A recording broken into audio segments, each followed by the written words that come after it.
Comment le papa impliqué aide-t-il la maman dans sa carrière? Comment encourager les entreprises réfractaires à mieux reconnaître la place du père salarié?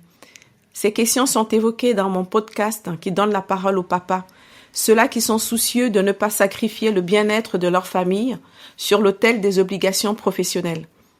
Je suis Clarisse Magnécou, coach professionnel certifié, maman de 2 formidables enfants. J'accompagne les femmes salariées ou entrepreneuses à concilier au mieux au quotidien la vie privée et la vie professionnelle. Et si nous écoutions aussi les papas, nos alliés?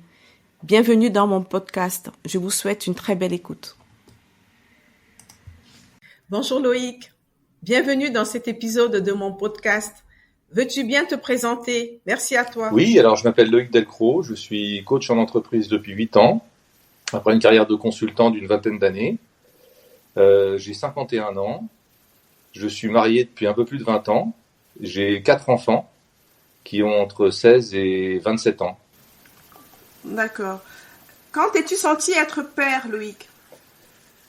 Je dirais qu'il y a eu plusieurs moments. Il y a eu l'avant et l'après, hein, quand on se dit tiens j'ai envie d'être père, on peut se sentir déjà commencer à endosser ce rôle de père et de la paternité.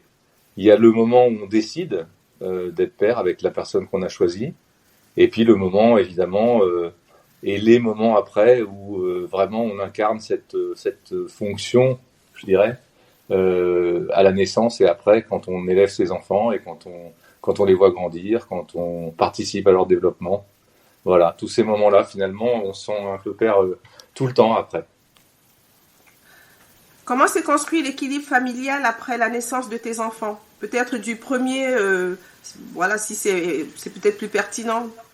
Alors, le premier, c'est un petit peu particulier parce que il est né d'une autre union et j'étais étudiant et enfin on n'a pas vécu avec la mère. On a élevé cet enfant tous les deux, chacun de notre côté. Donc c'est un petit peu particulier, mais je peux parler plutôt du deuxième justement, qui est mon fils qui a aujourd'hui 22 ans. L'équilibre familial, il s'est construit de façon assez naturelle, je pense. Bon, moi, à l'époque, il n'y avait pas de congé paternité. Donc, moi, je faisais mon possible pour alléger un petit peu ma charge de travail et puis surtout épauler mon épouse quand pour se lever la nuit, s'occuper des visites chez le médecin, voilà, les sorties, les sorties au square, etc. Enfin, tout ce qu'on fait quand on est jeune parent. Donc voilà, le premier enfant, c'est vrai que l'équilibre familial il est aussi bouleversé avec les suivants, hein, notamment avec notre deuxième enfant, donc mon troisième enfant. C'est une histoire aussi d'être présent et de pas non plus empiéter sur le rôle de chacun, laisser chacun son rôle et la place qu'il veut occuper et respecter ça. Voilà, je pense que c'est ça qui s'est fait à l'époque. D'accord. On voit donc l'évolution du congé paternité. Donc à l'époque, ça n'existait pas. Ça existait pour mes 2 plus jeunes enfants en fait. Tout juste. Le congé paternité a été instauré en 2002. Donc tu ne l'as pas connu avec tes premiers enfants. Et à l'époque, tu étais entrepreneur ou salarié? Alors tous mes enfants sont nés pendant que j'étais salarié. Donc j'ai pris effectivement pour mes 2 plus jeunes filles qui ont aujourd'hui 19 ans et 16 ans, j'ai pris des congés paternité. À l'époque, je crois que c'était 2 semaines. Ça remonte un peu déjà. Donc 2 semaines, c'est vite passé. Hein. Il s'agissait surtout de renforcer là aussi sa présence, de se reposer aussi, hein, parce que c'est fatigant d'assurer un petit peu ma femme a toujours allaité ses enfants, donc même si c'est elle qui s'occupait concrètement de les nourrir, moi je m'occupais aussi d'aller les voir quand ils pleuraient et de voilà, pendant ces 15 jours-là, c'est un petit peu à ça aussi que ça sert ce congé, c'est organiser la vie qui se réorganise à chaque fois, hein, de passer de 1 enfant à 2 enfants à 3 enfants, et puis là aussi que chacun trouve sa nouvelle place en fait. Avec du recul, Loïc, comment tu trouves le soutien de l'employeur? Je comprends que tu étais salarié à l'époque. Le soutien de l'employeur, je pense que moi je suis très favorable à cette idée de proposer aux hommes et aux femmes le même congé en fait, parce que à mon avis, c'est source d'égalité et c'est source de non-discrimination derrière. Là, c'est quelque chose vraiment auquel je crois, parce que c'est un des principaux freins de l'embauche ou de la promotion des femmes, c'est elle est en âge d'avoir des enfants, donc elle va tomber enceinte, elle va partir 6 mois en congé maternité, et ça va être préjudiciable à l'activité de l'entreprise. Et je pense que si les hommes ont le même, il y a certaines entreprises d'ailleurs qui ont fait l'essai, hein, si les hommes ont le même congé, ça va pas tout résoudre, je pense pas, parce qu'il y a d'autres causes à la discrimination et à la non-reconnaissance de la valeur des femmes par rapport aux hommes. Je pense que c'est quand même de nature à planir un certain nombre d'inégalités. Comment tu décrirais ces moments passés avec les enfants? Les moments passés avec les enfants, c'est des moments privilégiés. Moi, j'ai de la chance d'avoir une fratrie qui s'entend bien. Il y a souvent, quand tout le monde est réuni, il y a souvent beaucoup de rire, beaucoup de complicité, beaucoup de private joke ou de moments de référence, voilà, comme ça, à la vie familiale, à ce que chacun vit, et c'est très sympa.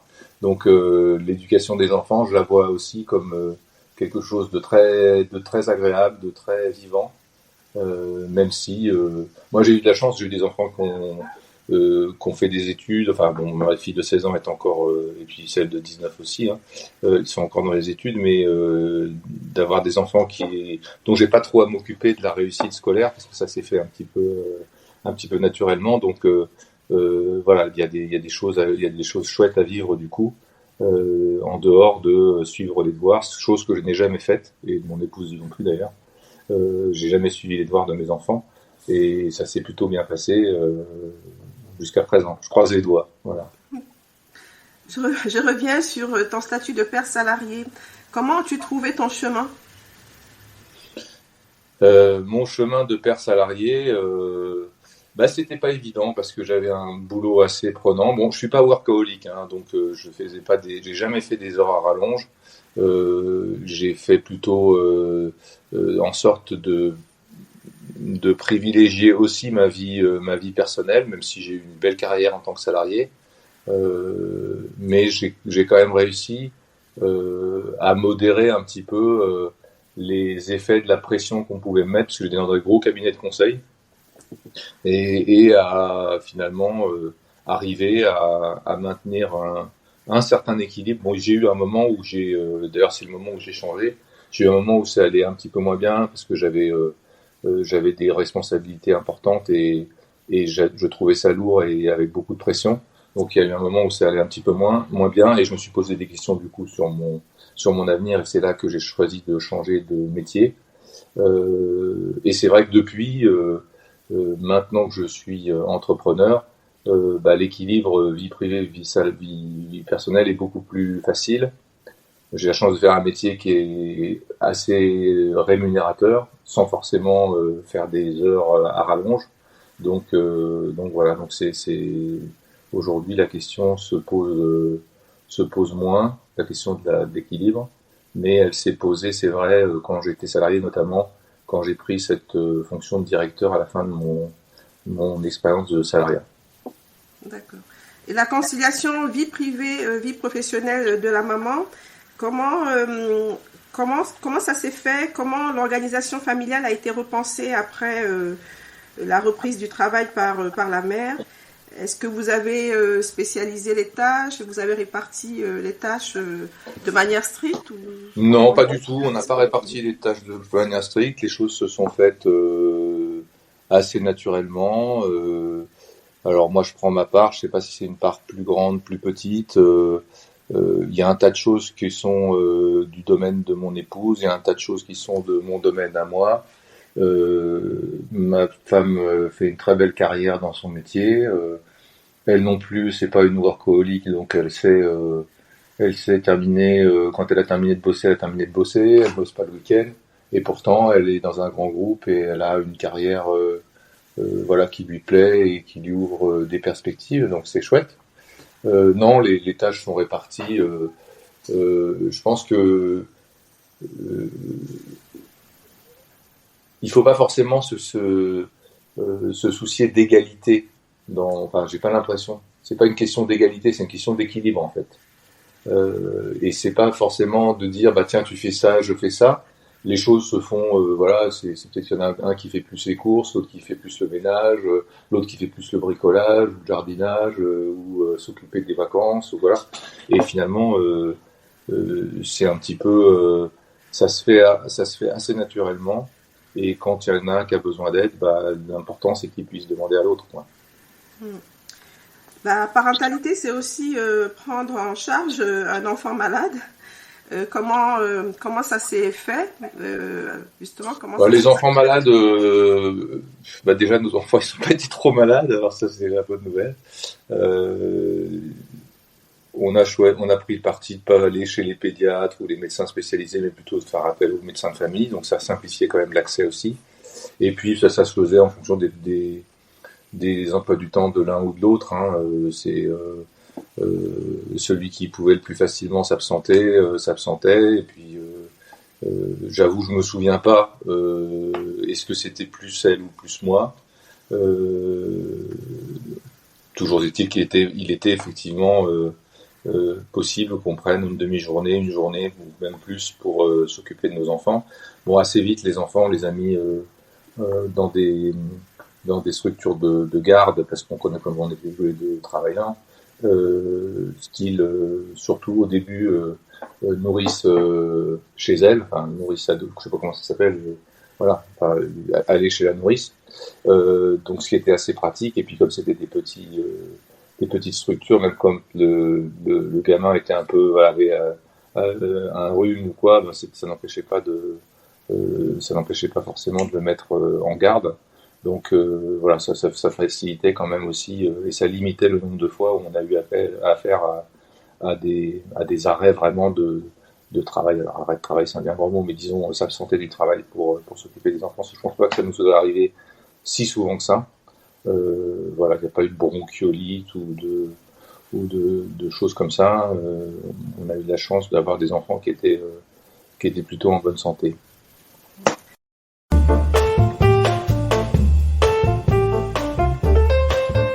Petit retour, Loïc, sur la période Covid.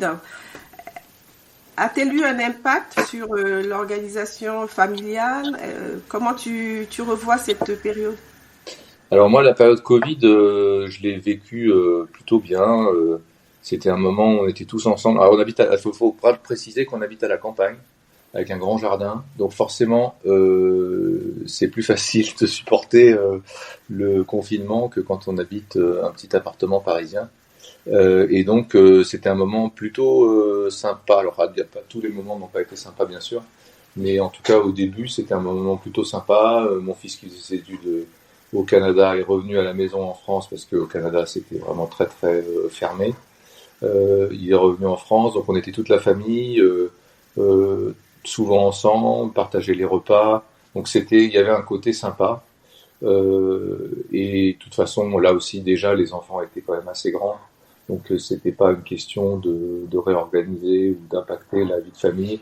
Je pense que c'était surtout une bulle un petit peu de moments où on s'est retrouvés, où on a pu justement être ensemble tous les jours, un petit peu tout le temps. Et c'était, moi, en tout cas, certaines périodes du Covid, je m'en rappelle comme des moments vraiment sympas.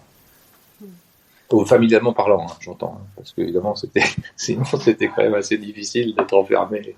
Voilà. Comment tu trouves la place que tu as eue dans l'éducation de tes enfants? Comment je trouve la place C'est parce qu'ils sont grands, en fait. Ils sont déjà Ouais, ils sont déjà grands. Alors non, mais j'entends bien. Bah, je trouve que j'ai quand même eu une place assez. J'ai été assez présent. Maintenant, je me rends compte quand même que pour beaucoup de choses, mon épouse a un niveau de proximité avec les enfants que je n'ai pas parce que aussi je suis un petit peu plus taciturne, taiseux, quoi. C'est comme ça. Ça a pas l'air là peut-être, mais je parle pas forcément beaucoup. Je suis un petit peu, j'ai un côté un peu introverti, et donc voilà, il y a un côté, mon épouse est plus au fait de ce qui se passe. Moi, j'ai un peu un côté oublieux aussi, c'est-à-dire que voilà, tiens, ma fille vient me voir, ce soir j'ai volé, voilà, elle sort de la pièce, j'ai déjà oublié que ce soir elle avait volé et que peut-être elle restait ou pas dîner, enfin voilà. Donc c'est comment je trouve ma place de père, peut-être j'aurais pu être plus présent, moins oublieux, mais ça c'est un petit peu ma nature, donc c'est peut-être pas quelque chose que j'aurais pu faire l'effort de faire. Euh, euh, voilà, je sais pas trop quoi répondre à cette question. C'est un petit peu. Euh,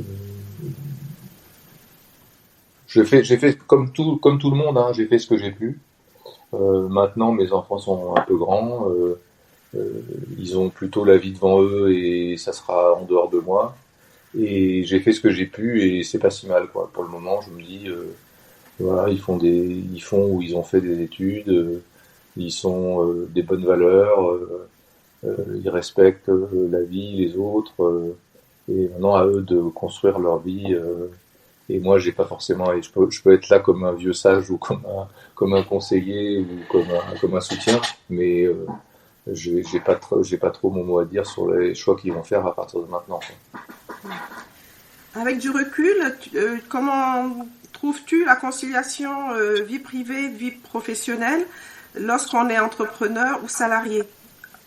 Penses-tu que c'est plus facile dans un Ah sens bah personnellement, moi, vu le métier que je fais, mais c'est le métier que je fais parce que je vois bien des entrepreneurs pour qui c'est très difficile parce que peut-être ils ont un modèle économique qui est beaucoup plus âpre, c'est beaucoup plus difficile de gagner sa vie.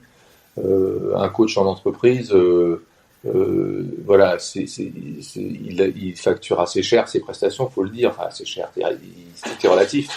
Mais bon, c'est des métiers si on arrive à trouver des clients, ce qui est pas forcément évident, qui, dans lesquels on gagne relativement bien sa vie. Donc je comprends qu'il y ait certains entrepreneurs qui aient beaucoup plus de mal et qui soient dans une situation beaucoup plus difficile.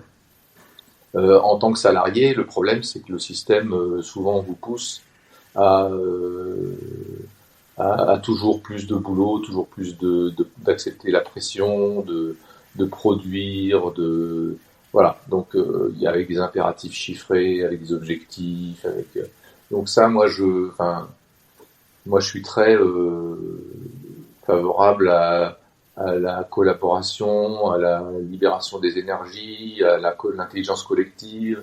Je pense qu'il y a mieux à faire que de donner des ordres aux gens, quoi, et plutôt les mettre en confiance, les rassembler autour de valeurs communes, leur donner une vision et adhérer à la vision, et puis après chacun travaille un petit peu, voilà, des modèles comme la sociocratie, comme les entreprises libérées. Moi, je crois beaucoup à ces modèles-là parce que voilà, ils permettent à chacun de se positionner et en fonction de ses moyens de faire le mieux qu'il peut, quoi. Parce que dans les entreprises traditionnelles, on part du principe que le salarié va tout faire pour en faire le minimum, alors qu'en fait, si on lui met les moyens de se motiver et de trouver son compte dans le sens qu'il met à ce qu'il fait, bah, il va se défoncer, quoi, parce il va, enfin, se défoncer, c'est pas un bon mot, c'est un mot peut-être un peu extrême et un petit peu péjoratif, mais il va faire tout ce qu'il peut pour y arriver, quoi. Donc voilà, donc moi je pense qu'il y a un modèle on revient avec tous les vagues de burn-out, de bore-out, de brown-out, de tout ce qui est out, quoi. Et ben, je pense qu'il faut s'en débarrasser. Et pour ça, on parle de transition écologique. Je pense que la transition écologique, elle passe aussi par la transformation des entreprises vers plus de respect en général, plus de respect des employés et respect à leur intelligence. Et leur intelligence de savoir ce qu'il y a à faire et de savoir que s'ils ont besoin de rentrer à 16 heures pour s'occuper d'un enfant, ils peuvent le faire parce que ce qu'on veut, c'est qu'ils atteignent qu'ils atteignent la vision et le sens qu'on donne à leur action et pas qu'ils ramènent X ou Y marge ou chiffre d'affaires. Si tu avais une baguette magique, Loïc, hein, comment tu pourrais aider les pères à mieux prendre leur place en tant que papa à la maison, mais aussi en tant que père salarié pour ceux qui sont salariés? Une baguette magique, c'est la communication. Enfin, ça me paraît évident ce que je dis, mais c'est savoir écouter l'autre jusqu'au bout, savoir se laisser influencer, savoir influencer l'autre, mais d'une bonne façon, hein, influencer, pas manipuler, mais influencer au sens faire preuve d'assertivité pour exprimer ce qu'on veut, ce qu'on croit. Donc ça aussi bien à la maison que qu'en entreprise. Si on est à l'écoute de ce que, si par exemple un père est à l'écoute de ce que sa femme lui dit, même si c'est à l'écoute des signaux faibles ou du non-verbal ou etc. Et s'il il permet, il facilite le dialogue autour de ça, eh ben il va peut-être se rendre compte qu'effectivement il rentre trop tard. Enfin trop tard, ça veut rien dire, mais disons qu'il n'est pas suffisamment présent pour sa femme vis-à-vis de ce dont elle a besoin, qu'il prend pas suffisamment part au fonctionnement du ménage ou au fait d'élever les enfants. Voilà, donc ça passe par la communication, ça passe par l'ouverture et l'écoute. Si j'incite quelqu'un à parler parce que je sais pas, il a soupiré ou il a haussé les épaules, bah après il faut que je sois à l'écoute et il faut que je puisse me dire c'est pas moi qui ai raison, la personne en face elle a des besoins, elle a des sentiments, des émotions et c'est important que j'écoute ça et que je prenne ça en compte. Et je pense qu'au travail c'est pareil. Au travail, c'est là, je pense que pour se faire respecter aujourd'hui dans certains grands groupes, c'est pas évident. Mais d'ailleurs, les jeunes fuient de plus en plus les grands groupes, hein, peut-être pour ça, ou peut-être pour d'autres raisons, parce qu'ils y trouvent peut-être pas assez de sens. Mais y a une vraie qualité en entreprise pour se faire respecter et arriver à trouver un équilibre, c'est l'assertivité, c'est le fait de dire, de savoir dire non de façon respectueuse, de façon ouverte, de façon conditionnelle. C'est-à-dire un non est toujours par rapport à une situation, un contexte donné, et pas un non absolu. Donc savoir dire non, savoir affirmer ce qu'on veut, savoir affirmer ce qu'on veut pas, et ça s'apprend aussi. Quelle question je ne t'ai pas posée, Loïc, que tu aurais aimé que je te pose? Je réfléchis. Est-ce que j'étais heureux? Est-ce que j'étais... Je sais pas. Non, je sais pas, comme ça me vient pas. J'ai le droit d'avoir un joker, Clarisse? Bon, voilà. Quelle héroïne aurais-tu aimé être? Ah, moi j'aime bien Wonder Woman. J'aime bien Wonder Woman parce que elle a un côté forte que je crois que toutes les femmes peuvent avoir, et elle a un côté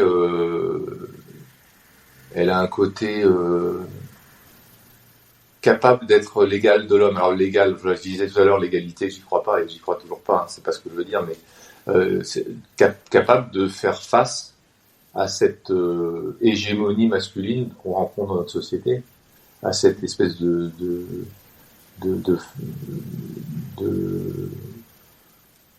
phallocratie ou de je sais pas comment l'appeler, enfin le pouvoir des hommes est partout.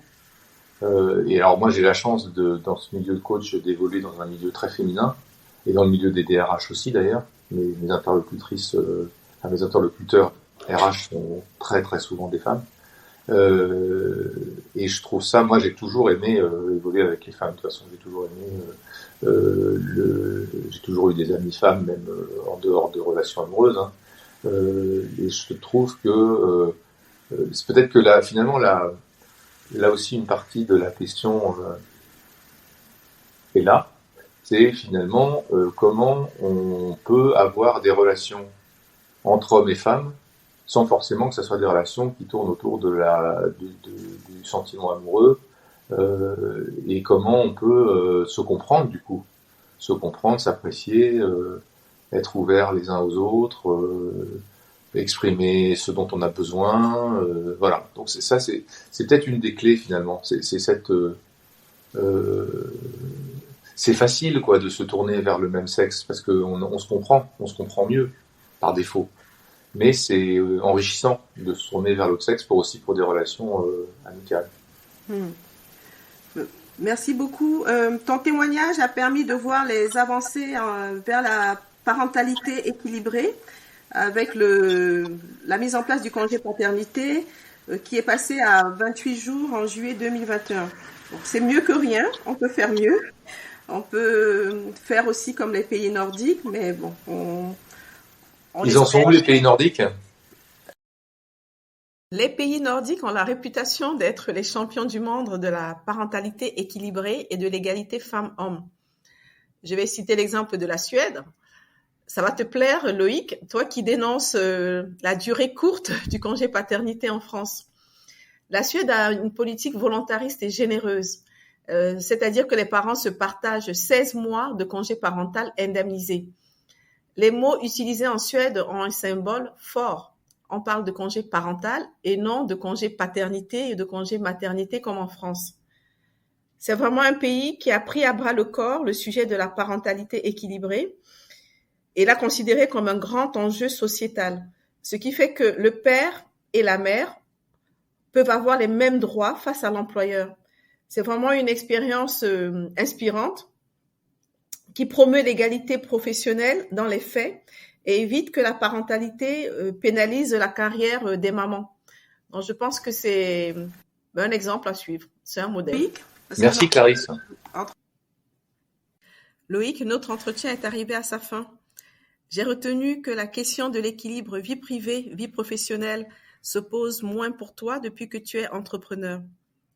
Tu recommandes d'aligner la durée du congé paternité, qui est courte, sur celle du congé maternité. Ça peut être un levier pour aplanir un certain nombre d'inégalités professionnelles entre les femmes et les hommes. Pour toi, les entreprises doivent se réinventer, se transformer. La transition écologique passe aussi par là. Donc, plus d'intelligence collective, plus de libération des énergies pour favoriser l'équilibre vie privée, vie professionnelle. Au sein du couple, le dialogue, l'écoute active permettent de répartir les tâches de manière équilibrée. À un jeune papa, tu recommandes de savoir faire preuve d'assertivité, de savoir dire non, de savoir exprimer ses besoins, ses attentes au sein de l'entreprise. Beaucoup de pistes intéressantes. Merci Loïc. Merci. Chers auditeurs, un grand merci pour votre écoute. Pour soutenir mon podcast, vous pouvez vous abonner sur votre plateforme préférée. Vous pouvez aussi le partager ou mettre des commentaires. N'hésitez pas à me suivre sur LinkedIn. Je vous dis donc à très bientôt.